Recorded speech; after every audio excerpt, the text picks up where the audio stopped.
Mental disorders represent one of the largest and fastest growing economic burdens in the United States, affecting more than 1 in 5 adults each year.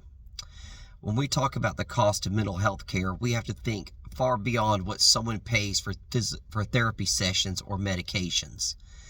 The true economic impact includes direct medical spending, indirect losses, and broad societal effects straining healthcare, workplaces, families, and communities.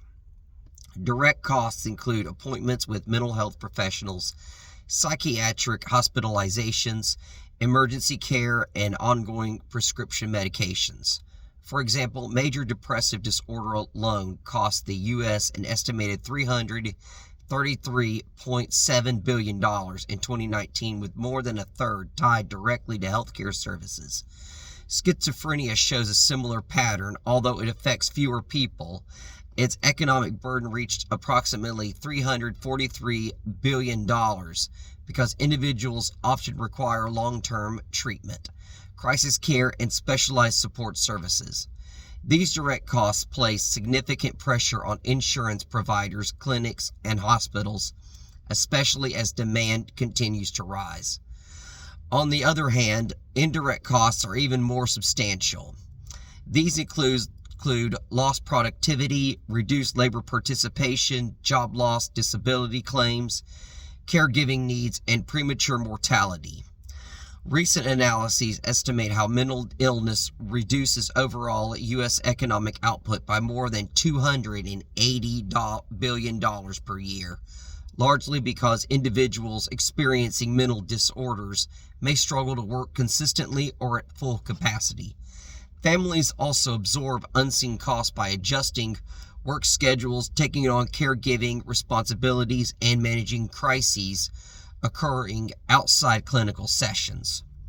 These challenges ripple into healthcare system as mental disorders commonly occur alongside chronic diseases such as cardiovascular disease and diabetes, increasing hospitalizations and complicating treatment plans.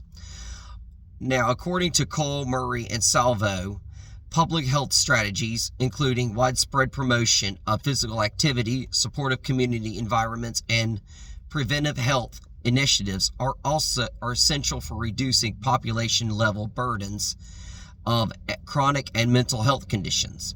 Physical activity is consistently associated with lower symptoms of depression and anxiety, suggesting preventive focus approaches able to reduce the long-term costs of care.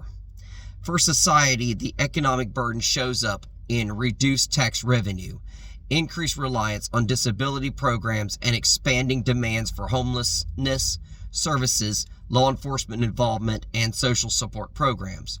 When mental disorders go untreated or poorly treated, the cost is carried not only by individuals but by entire communities. Ultimately, the economic burden of mental illness is a public health issue as much as it is a medical one. Understanding both the direct and indirect costs demonstrates why effective treatment access, preventive strategies, and population-level interventions such as increasing physical activity opportunities are critical for reducing the long-term financial and societal impact on the United States.